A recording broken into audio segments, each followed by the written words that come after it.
Um, Let me break down a little bit here. Thanks to whoever did all this for me. It certainly isn't my work. This is on Crooks and Liars, I believe. Over 95% of working households got tax cuts last year. As promised, President Obama delivered tax relief to all these working American households. Uh, but you don't have to take the White House's word for it. As Nate Silver, Citizens for Tax Justice, and others also documented, quote, President Obama cuts taxes for 98% of working families in 2009, end quote. Cut taxes.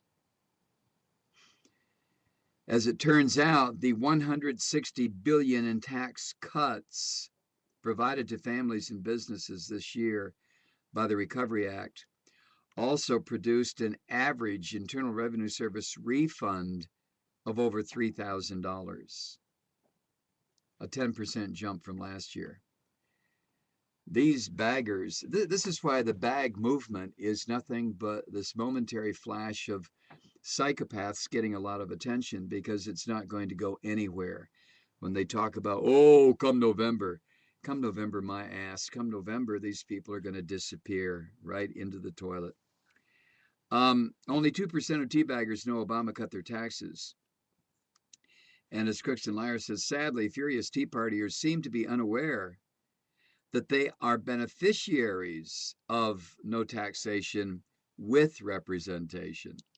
A CBS poll in February found that only 12% of respondents thought that the Obama administration had already lowered taxes, while 53% believed they remained unchanged. But among the boiling teabaggers, the cognitive dysfunction was almost total. People who support the so-called grassroots Tea Party movement, only 2% think taxes have been decreased. 46% say their taxes are the same, and a whopping 44% say they believe taxes have gone up. What a bunch of dumb bastards. I mean, just stupid beyond belief and highly manipulable. Manipulable. This is what excuse me, this is what Hannity and Fox News and the rest of these bastards are fully aware of. That the baggers have a collective IQ, average IQ, I should say, probably around 94, 95. That's about it. Oh, and more on Hannity in just a second. Uh,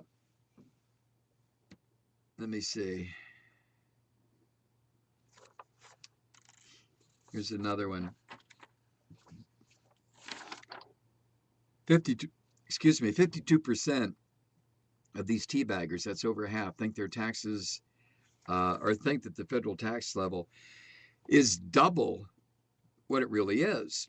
To put this discussion of federal taxes and spending in context, it's important to note that the teabag supporters can't do it. As former Reagan Treasury official Bruce Bartlett wrote last month, quote, for an anti-tax group, they don't know much about taxes, end quote. Among other findings in a survey of the assembled DC teabaggers on March 16, this little gem, the Tea Party crowd thought that federal taxes were almost 3 times as high as they actually are. The average response was they thought their federal tax rate was 42%, or the tax. Oh Jesus! They thought the average was 42% of gross domestic product, and the median 40%. The highest figure recorded in all of American history was 20.9% at the peak of World War II in 1944. Ignorant, ignorant. What else?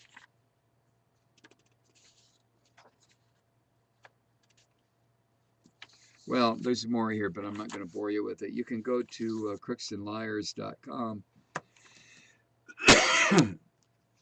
and do your own reading here and just find out how incredibly ignorant and stupid these people are. I mean, what they're talking about, what they're rallying about, are situations that don't even exist. It's like the death panels in the health code. These are in the Health Insurance Reform Act. These people don't like the fact that there's a black man in the White House, that there's a black man as Attorney General. They don't like the fact that there are people of color and women in positions of power. They especially don't like the fact that women of color are in positions of power. The entire teabag movement is the organizing principle is pure, flat out, unadulterated racism dressed up to make it look respectable. And they're lying bastards when they say it's not racist. Oh, right, okay, yeah. Now,